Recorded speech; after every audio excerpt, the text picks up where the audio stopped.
Welcome to Rotowire Fantasy Football Live Week 18. Cannot believe it's here.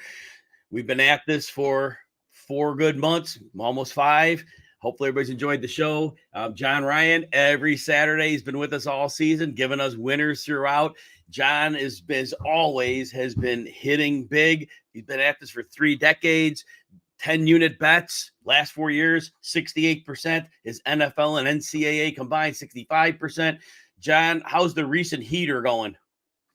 Well, it cooled off last week, Jim, to be honest. We actually lost our last 2 10-unit max bets, which does happen. We grind it out week by week, as you well know, and that's probably the biggest lesson we can give people who are starting betting is that you never go for that big, huge win to change your life, because it could change your life in a highly negative way too. It's supposed to be fun, and that's what we aim to do. And I'm sure you're going to have some good stuff for us to talk about with DFS and player options, and I can't wait. So, John, let's start out. As always, everybody, John will go over a game for betting. I'll go over some DFS, a couple positions. John will give us a second game. I'll finish out the DFS, and then finally, John will give us his third play, and then we will call it a day. Now, remember, I know it's Week 18. A lot of you aren't playing fantasy at this point, but tomorrow, Sunday, 11 a.m. Eastern, I'm still going to do what I call a start-sit show, but that could be any questions you have. Questions about games, questions about prop betting, anything along the lines. I've got you covered, so join me tomorrow for that, and we'll get you. John, you want to talk about the Giants and the Eagles game and in-game betting. So I'm just going to start it off there, and I'm going to let you tell everybody what they need to know about this game. Well, this suddenly hit me earlier in the week that what do the Eagles really need? If you're a fan of them and a passionate fan as they are, is it really necessary for the Eagles to win this game? It's really not. They're locked in the 5 seed. Is this team capable with the talent they have on paper right now to win 3 road games and get to the Super Bowl? I would say yes, but they can't do that if they're tired. And the last 2 games, the defense has been gashed, and they've been gashed in the second half, which really stood out to me. And that, to me, spells fatigue. Plain and simple. They went through a 6-week gauntlet. It seemed to climax with that 49ers game where the defense just was, destroyed. They were, weak. They were tired. They showed it in the second half, and they haven't had time to recover. So I would, if I was the GM, Jim, I think I would give the starters the week off and let it be, because what is the odds that the Dallas Cowboys are going to lose to Washington? Granted, Washington has beaten them 3 out of 5 times in D.C., but this Washington team's not like those teams that defeated the Cowboys. They lost earlier at 45-10 in Week 11. So I would roll the dice, so to speak, if I was a GM, and the rest is so critical for this defense. Maybe don't rest the offense, but the defense, especially the back end of that secondary, is looking just really, really bad. I don't know if they could even beat a team from the NFC South in the first week of the wild card playoff at this point.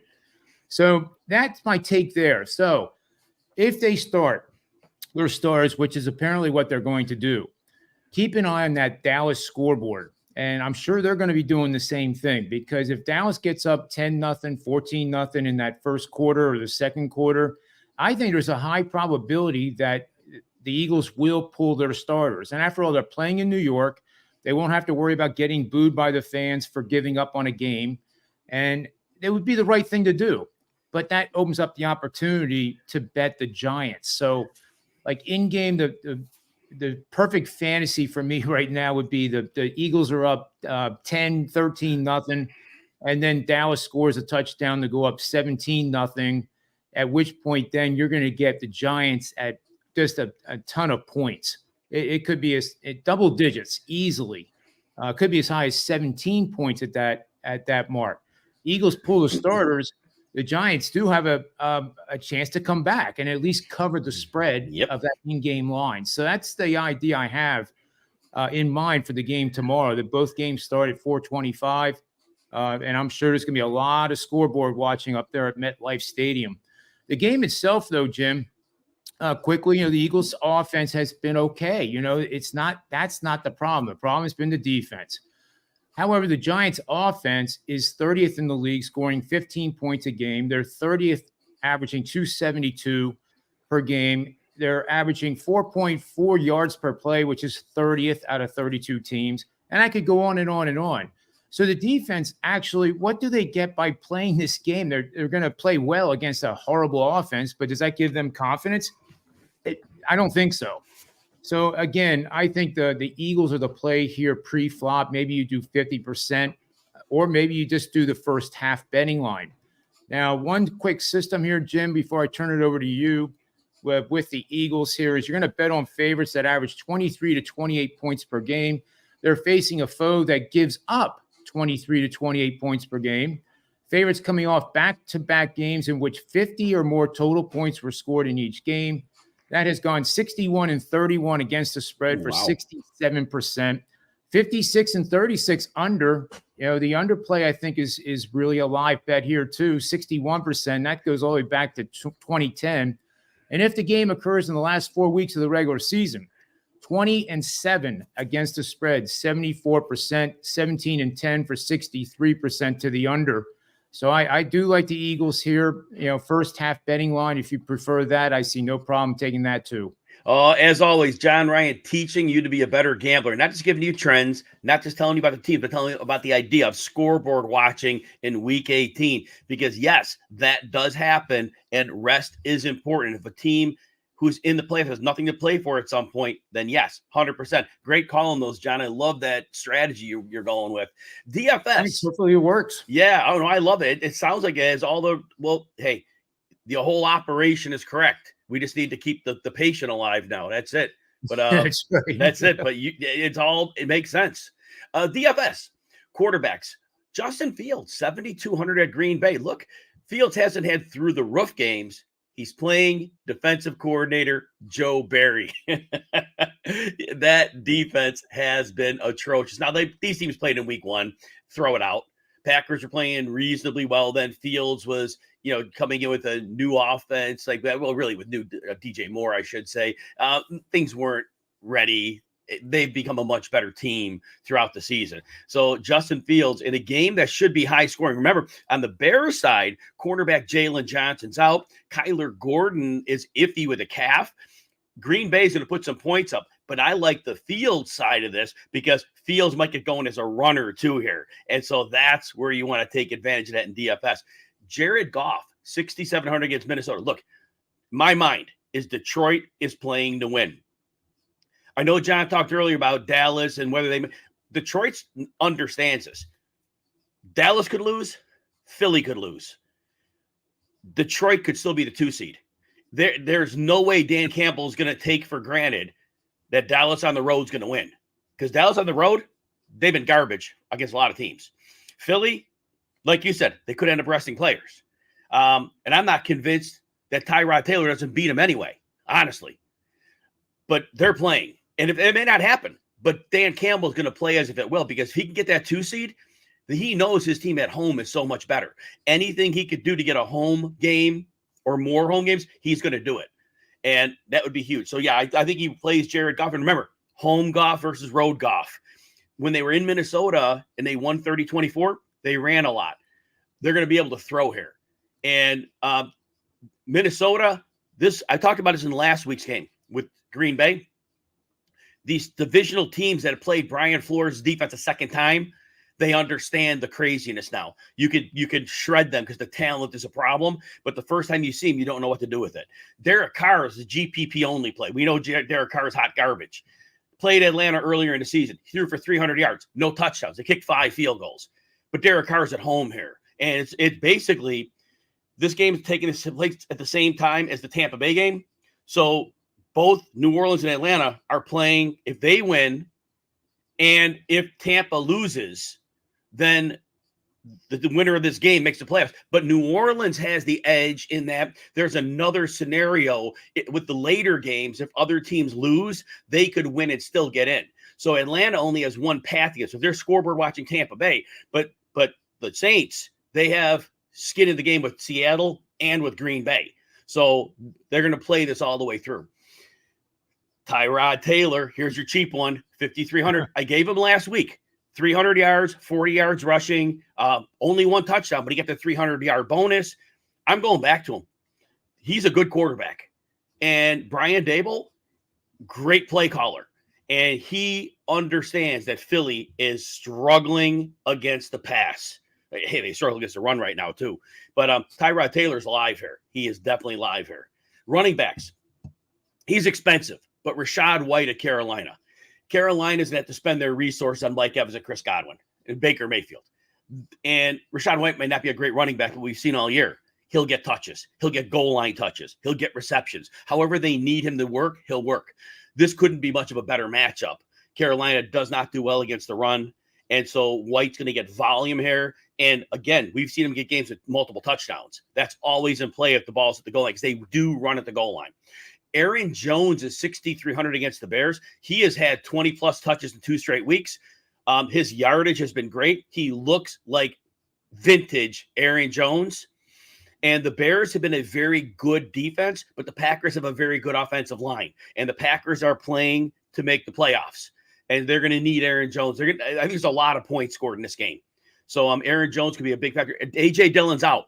That's huge because A.J. Dillon eats into a lot of that work. Patrick Taylor's going to play, but he's not going to command the A.J. Dillon role. So I think Jones gets over 20 touches. James Conner, my favorite, 6,100 at Seattle. Seattle can't tackle.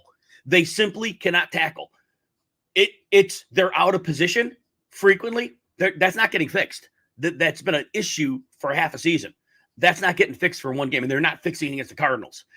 And we saw the Cardinals last week throw 2 tight ends out against Philly. They were running duo. They were running counter. They were running some zone.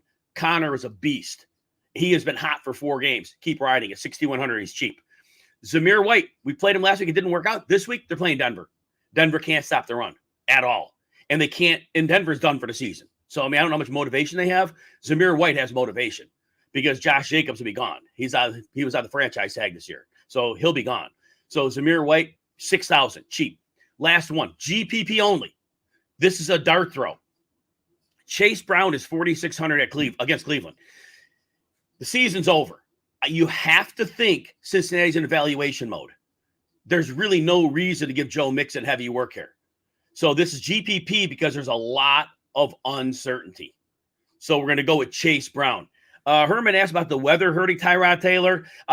You know what? That's something we'll check on game day morning because I think the weather reports are going to go vastly in and out. So yes, the good question is this. Check the weather report in the morning. It's wind is the big problem. Now, if it's heavy snow, if we're talking 3+ inches of snow, fade them. If we're not talking 3+ inches of snow, the receivers and the quarterback get the advantage. If it's light to moderate snow, it's always an advantage to the offense. If the wind's over 15 miles an hour, you could fade that. But great question, Herman. Great question about the weather. But check that game day because every time I do weather, it changes. So it's almost like on Saturday, I'm not even willing to go there because this big storm we had, first it was like going to hit Sunday, then it's going to hit Saturday. So check it in the morning before you set your DFS lineups. All right, John, Bills and the Dolphins. Everybody can't wait for this game. So they played this one early in the season. The Bills killed them 48-20. It was in Buffalo. Dolphins are all kinds of beat up. They're down Bradley Chubb for the season. They had lost Jalen Phillips on the Black Friday game. 2 best pass rushers are down. Xavier Howard, their second best outside corner, is out in this game. Dinged up on the offensive line. Jalen Waddle, limited practices. Raheem Mostert. It looks like Waddle and Mostert give it a go here. On the other side of the ball, the Bills, they were playing great, but the last 2 weeks, they've won.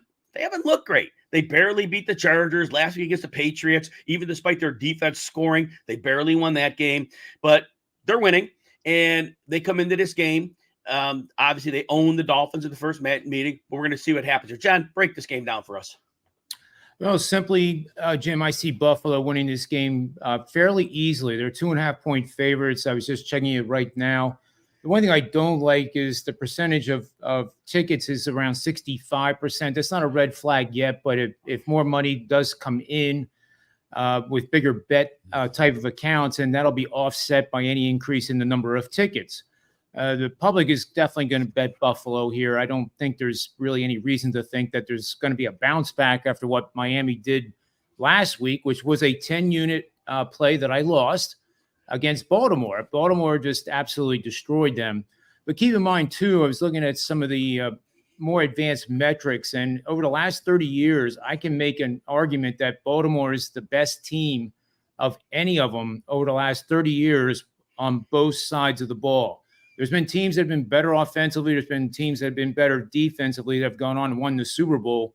But this is a very special team in the Baltimore Ravens, and that cannot be underrated what they did last week to the Dolphins.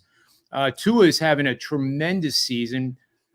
He should be in the MVP conversation, but for some reason he's not.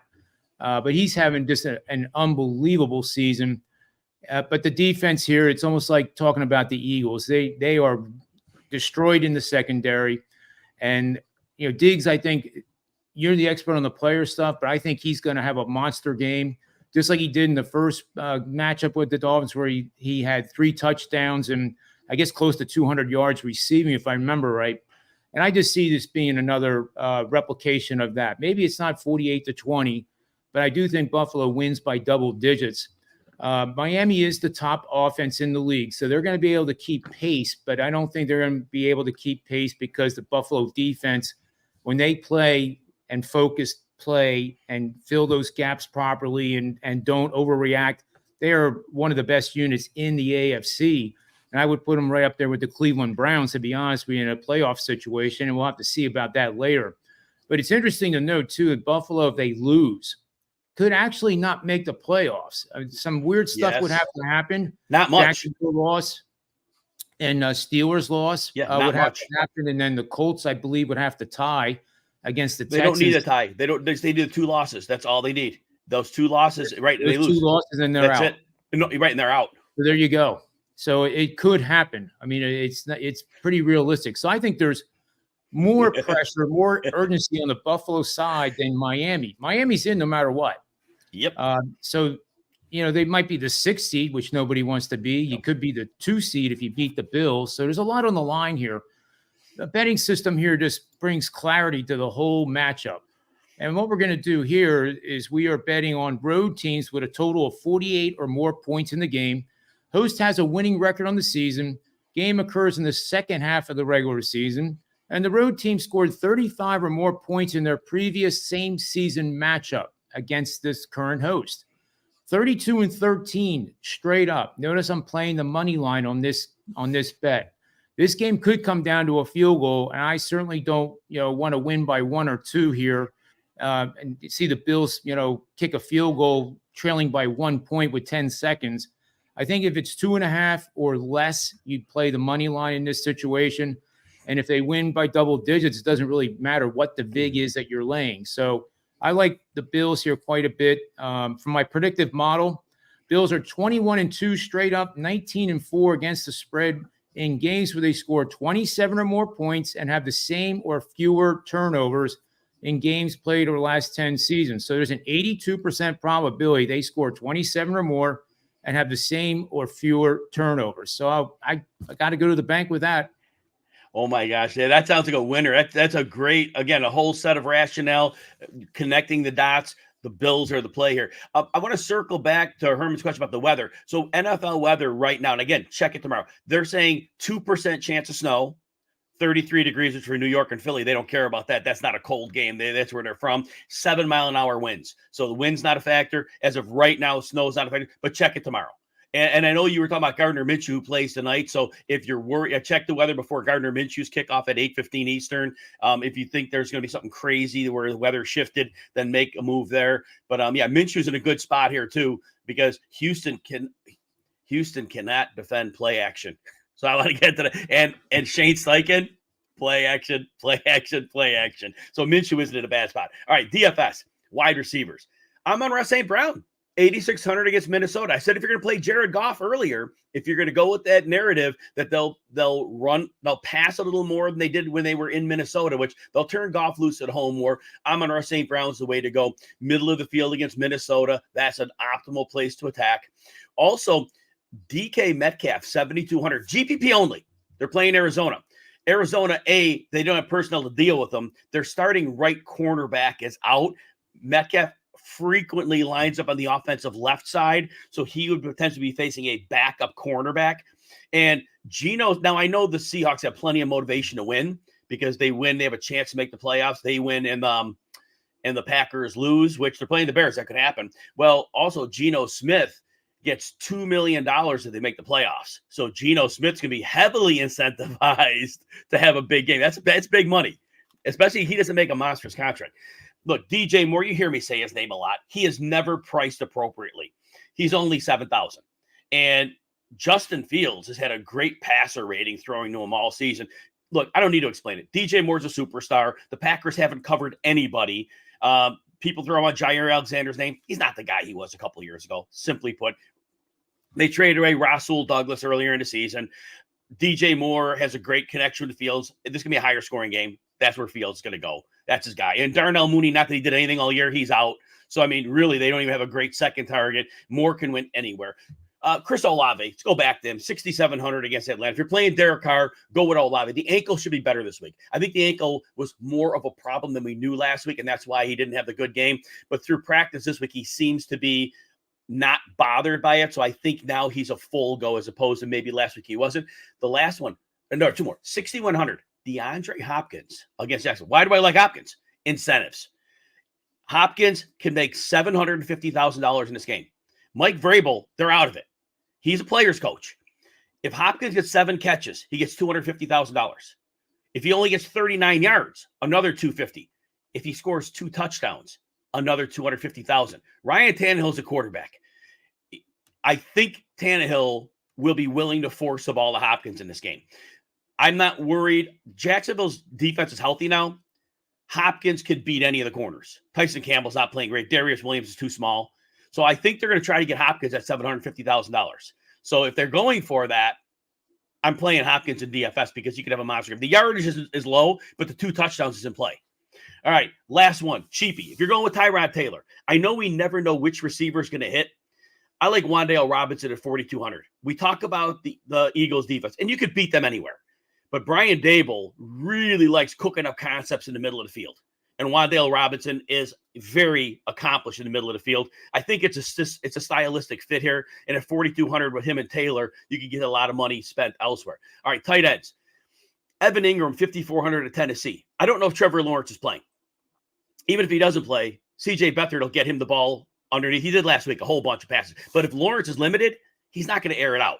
And that means it's an Evan Ingram game. Tennessee is all kinds of banged up across the board, all levels of the defense. They're playing with a lot of second-tier players. Ingram, it's going to be more of a controlled passing game. Juwan Johnson has an injury. So you check his status pregame, but he's been hot for 2 weeks running. He has touchdowns in the last 3. They're playing Atlanta. He's 3,600. If you want to go to triple stack in that game with Carr, Olave, Juwan Johnson's 3,600 is a nice little add-on in that wheel. Make sure he's active, but if he's active, I would treat him as a full go. Last one, Chiggy Okonkwo, same game as Evan Ingram. He's 3,500. I still think DeAndre Hopkins gets the lion's share of the work, but Okonkwo has had a very high scoring floor for the last month and a half. And at 3,500, if you're looking to save a little money, if Juwan Johnson, you're worried about his injury, that'd be the cheap play. I like Ingram, but he's more expensive. Defenses. The Giants, 2,300 at Philadelphia. John Ryan even said, maybe if Dallas gets out to a lead, Philly starts sitting some players. Giants defense isn't sitting down, and they've been playing aggressively. They're at home here. So I do think they're, if you want to save money, it's 2,300. You want to spend up? This one's GPP only. I think New England's probably going to come out and win for Belichick, but the Jets are 3,700. And if the Jets want to come out and they want to play one for their coach, hope, maybe they're thinking, big game of deal, we save his job. Don't know if that's a problem, but they could come up and they could really make New England hurt. But that's a GPP only. It's expensive. John, give us a third pick. Well, I'll tell you that New England game, speaking of weather, I believe the weather is going to be a factor for that game. So like you said, you got to check the weather forecast tomorrow, but Boston could get as much as 14 inches of snow. And in Foxborough, being further away from the city, could get even more than that. So that's something to really keep an eye on with that game tomorrow. The total, I believe, is down to 30. And yes, if the forecast is correct, it's probably going to go lower. So, just keep that in mind. But the last play is the Jacksonville Jaguars taking on the Tennessee Titans here. And, preseason, Jim, what was the darling favorite of the AFC to unseat the Kansas City Chiefs? And they were going to go to the Super Bowl. Yep. The sentiment when it gets too, overzealous, if you will, or irrational exuberance, things don't work out sometimes for those teams. We often talk about the player who appeared on the cover of whatever magazine, that team. It's almost like a curse, and then they don't do anything. Jacksonville may not. Oh, Jacksonville will be in the playoffs. That I think is pretty certain in my mind, even if they lose this game. And I do see them losing this game. They've dominated the Tennessee Titans over the years, Jim. But why is Tennessee only a 4.5-point dog? It just sticks out to me like more than a sore thumb. It's more like a sore hand. It just smells kind of funny. And the Jacksonville defense has done a great job over the course of the season stopping the run, but in recent weeks, it has not done a good job stopping the run. And who does Tennessee have running in this game today? Derrick Henry.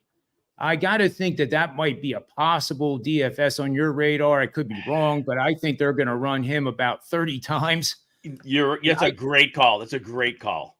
I do think they're going to try to win this game as well. I mean, what would be better than to beat a rival and possibly keep them out of the playoffs? If nothing else, keep them from winning the divisional title, because then the winner will be the winner of tonight's game Saturday night between Houston and Indianapolis. Yeah. So there's an awful lot on the line here. But it's summed up again, with the numbers. And the Jacksonville Jaguars here are a play against. So we're going to bet on a team priced between a 3.5-point favorite and a 3.5-point underdog. The team has forced no more than one turnover in each of their last 4 games, and they're playing an opponent that did not commit a turnover in their previous game, and that being Jacksonville. Jacksonville's defense also allowed less than 200 yards in that game last week. That set of parameters, Jim, 30-22 straight up, and we're talking about a dog here. 31-17 for 65% last 10 seasons. And if a divisional matchup, 11-7 straight up, 14-4 against the spread, 78% over the last 10 seasons. So I'm taking the Tennessee Titans here, and this is an 8-unit premium bet for the clients. Oh, I love that one. The 8-unit premium bet. What a way to end that one off. I love that. Yeah, Vrabel's getting his boys to show up here. There's no doubt about that. And I love the overall call on that game. A couple comments in here. George, thank you for the kind words. Appreciate that. Herman asked a question about Taysom Hill. So Taysom Hill earlier in the season, we were seeing him upwards of 44% of the snaps. It was very, very positive. The last 3 games, his snap percentage, he had a game with it's like 16%, 19%. And then last week it was up to 34, but he only had 6 touches, 2 pass attempts, 2 rush attempts, 2 targets. And Juwan Johnson, it's not a 1-for-1 switch with him because Taysom Hill isn't like a traditional tight end. So that's not a 1-for-1 trade-off there.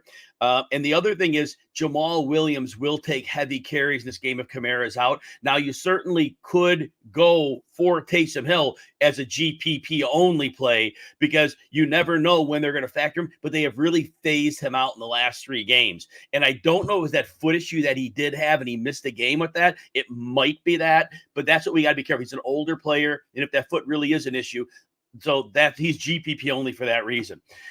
John, it's been a great season. You've been bringing the heat for 18 weeks. Hopefully you finish out with another strong set of picks here, which I know you will. Everybody who's been with us, we appreciate you greatly. For John Ryan, I'm Jim Coventry. Tomorrow we will have a show at 11. It'll be the start sit, but that's any questions you have. It could be prop betting. It could be about game flow. You just want to talk football, we'll be here. John Ryan, tell everybody where they can find you and your work.